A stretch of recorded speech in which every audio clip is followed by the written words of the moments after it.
So this is a one hot topic. Chris Watts is back in the headlines, my friends, but this time it is not because of new documentary. It's not a new confession or some new development surrounding the crime that put him behind bars. It's because Chris Watts has apparently found love in prison. And according to multiple reports, this relationship has become serious enough that Watts and his girlfriend, a 39-year-old Lizzie Henderson, have reportedly submitted a request to get married. Yes, married. Henderson has reportedly moved from Ohio to Wisconsin, where Watts is incarcerated. She has visited him repeatedly, and she has been photographed wearing rings on her left hand, and she even filed for a confidential legal name change. Some members of her family says she has already been calling herself Lizzie Watts. So today we're going to talk about this very unusual relationship. Who exactly is Lizzie Henderson, and how did she become involved with one of America's most notorious convicted killers? What does her family think? And perhaps the biggest question of all, my friends, why would someone knowingly choose this life? And before we get into that, though, we have to briefly explain why Chris Watts is in prison. And I'm deliberately going to keep this part very short because we know that the details of this case are incredibly heartbreaking.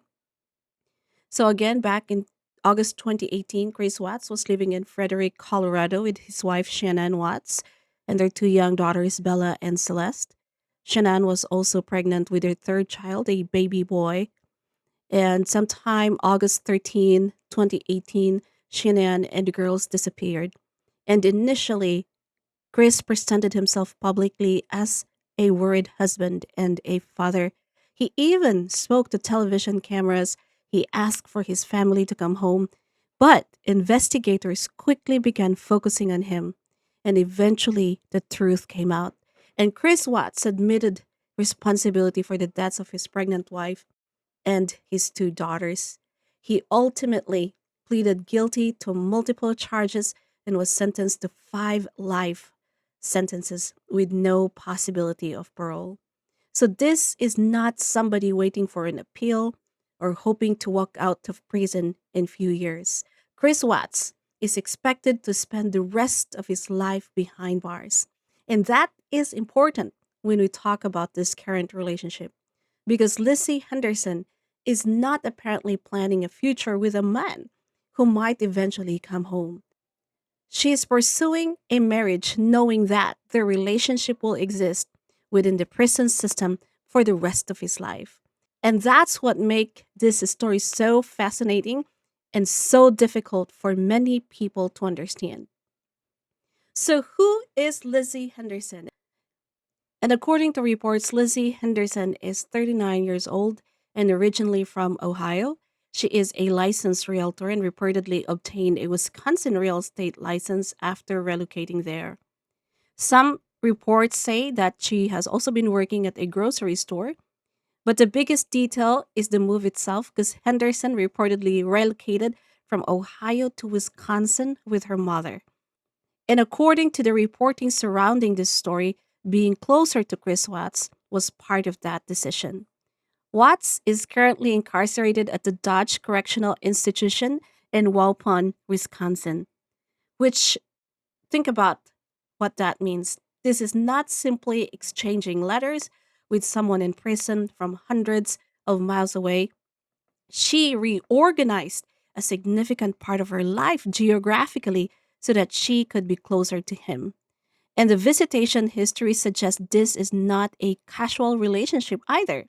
Inside Edition reportedly reviewed prison visitation records showing Henderson visited Watts 23 times over approximately 15 months. And other reports counted 20 visits during 2025 alone. She reportedly even spent Christmas Day 2024 visiting him.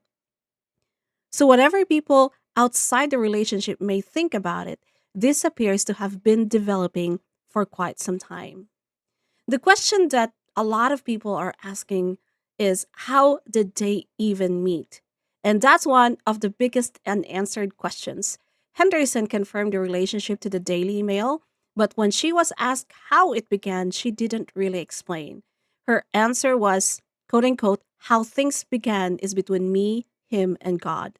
She has also described Chris Watts as a born again Christian. And that's interesting because reports over the years have suggested Watts received large amount of correspondence while incarcerated, and some of it from people motivated by religion, but also from women interested in him romantically. People magazine reported as far back as 2020 that Watts had begun corresponding with female pen pals. And a source at that time claimed some women considered him attractive, felt compassion for him, or believed there was more to his story. Then in 2022, another source told People magazine that some of those exchanges had apparently become more suggestive, with women sending him photos and Watts responding. So actually, the phenomenon of women becoming interested in Chris Watts while he is incarcerated is not new. What's different with Lizzie Henderson is that it appears to have moved far beyond correspondence. This became an actual relationship. Another person visitor told Daily Mail that she witnessed Watts and Henderson together during a visit in 2025. Now, according to this person, Henderson appeared extremely excited to see him, and Watts reportedly had a Bible with him during the visit. She said that when it was time for them to say goodbye, the couple hugged and kissed during that brief period of physical contact permitted by the facility. So it's important to know that Wisconsin prison rules restrict physical affection during visits. Visitors and incarcerated individuals may generally embrace and kiss at the beginning and end of a visit, but excessive displays of affection are not permitted. There are also no conjugal visits. So if these two marry, this isn't going to become a conventional married life. There is no moving into a house together, no waking up beside each other, no normal dinner at work, no vacations, just no traditional physical marriage. Their relationship would continue under the restrictions of incarceration. And yet, Henderson appears willing to accept that. And this is where the story even gets serious, because according to court records cited in the reporting, Henderson even filed for confidential name change in September 2025, and People magazine independently confirmed that a confidential name change application existed, although, because the case was sealed, the public record did not reveal the requested surname. However, Henderson's relatives reportedly told Daily Mail that she began using the name Lizzie Watts. Her siblings reportedly said that she even changed her name online. And photographs published in connection with the story showed Henderson wearing rings on her left finger. So even before any prison wedding has apparently taken place, she seems to be publicly embracing the identity associated with Chris Watts. And considering what that surname represents to millions of people who followed this case, you can understand why that decision alone has generated such a strong reaction. So, are they actually getting married? According to members of Henderson's family, Watts and Henderson have submitted a marriage request through Wisconsin prison system. And Liz's former stepfather told the Daily Mail that he knew about their relationship and said they had openly discussed marriage. Now, being incarcerated, of course, does not automatically prevent someone from marrying. Wisconsin prisoners can request permission to marry, but there is a process involved. And the marriage requires an approval through the correctional system, including authorization from the warden. So, as of these reports, the important distinction is this: they reportedly intend to marry and have reportedly submitted the request. That is different from saying that they are already legally married. But judging from the name change filing, the ring, the visits, and what her relatives have said, Henderson certainly appears to be serious about this. This is probably one of the most uncomfortable parts of the story because naturally, when someone says they want to marry Chris Watts, people are going to ask, how do you reconcile that relationship with what he did with his family? And Henderson was asked essentially that question. And her response? He knows. He knows what I feel. She said she did not personally know everyone involved, but wanted to respect them. She reportedly described the murders as something harsh for anyone to experience. And that response has generated criticisms because some people feel the language doesn't come close to acknowledging the enormity of what happened. And at the time, Henderson clearly doesn't want to publicly discuss whatever conversations she and Watts have had about his crimes. So we simply don't know what he has told her privately. We don't know what she believes about the man he is today. We only know what she has chosen to say publicly. And here's another interesting layer of it all. Apparently, not everybody in Henderson's family supports this relationship. Her sister has publicly criticized it, and she told Inside Edition that considering the nature of Watt's crimes, she doesn't believe someone serving that kind of prison sentence should have the privilege of pursuing a romantic relationship.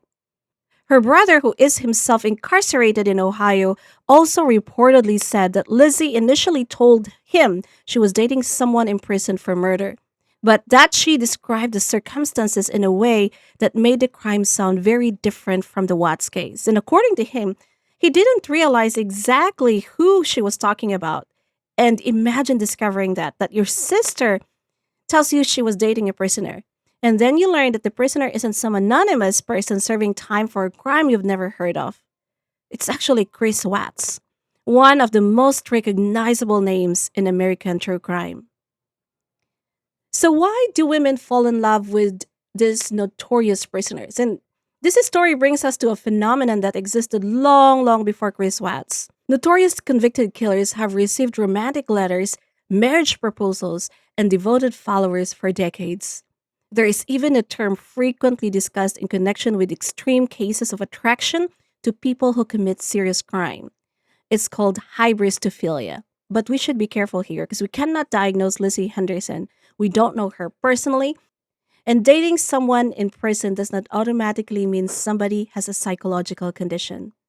There can be many reasons people develop relationships with incarcerated individuals. Sometimes it begins through religious outreach, through pen pal programs, or someone believes the prisoner has changed, that they believe they understand the person in a way the rest of the society doesn't.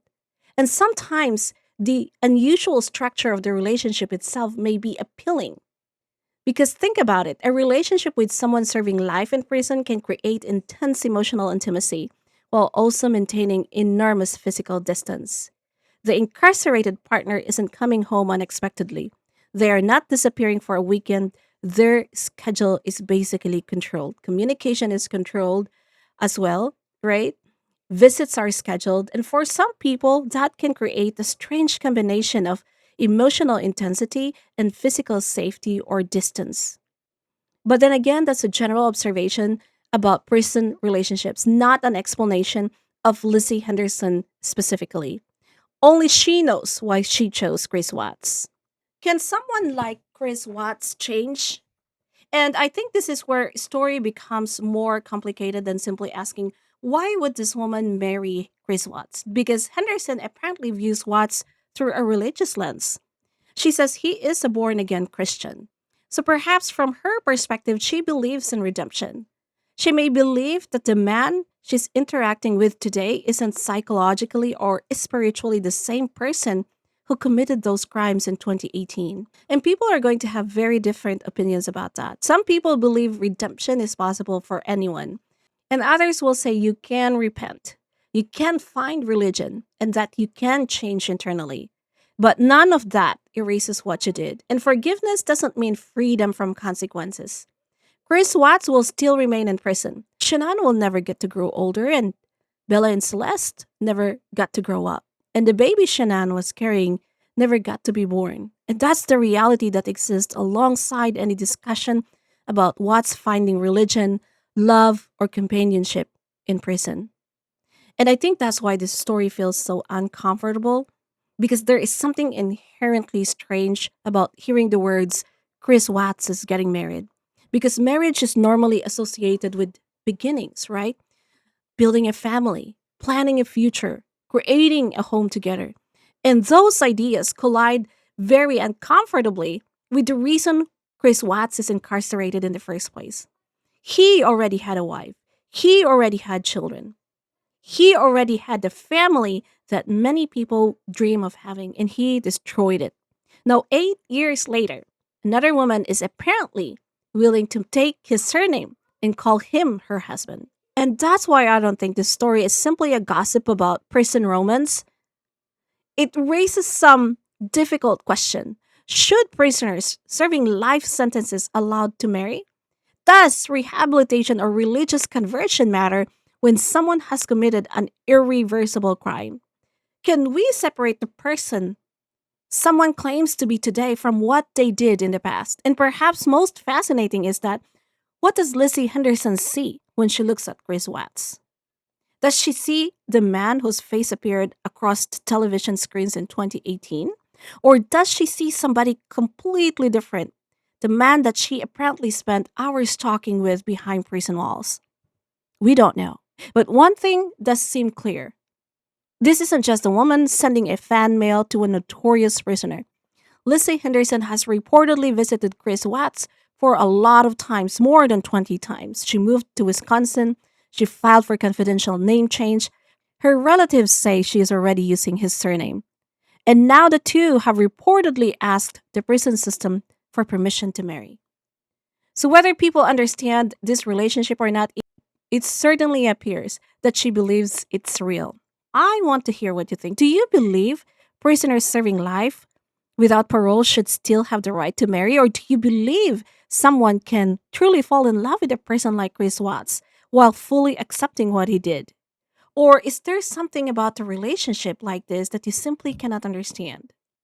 Let me know in the comments section. And as always, please keep the discussion respectful, especially when remembering the victims at the center of this case. Thank you and have a great evening. I'll see you on the next one.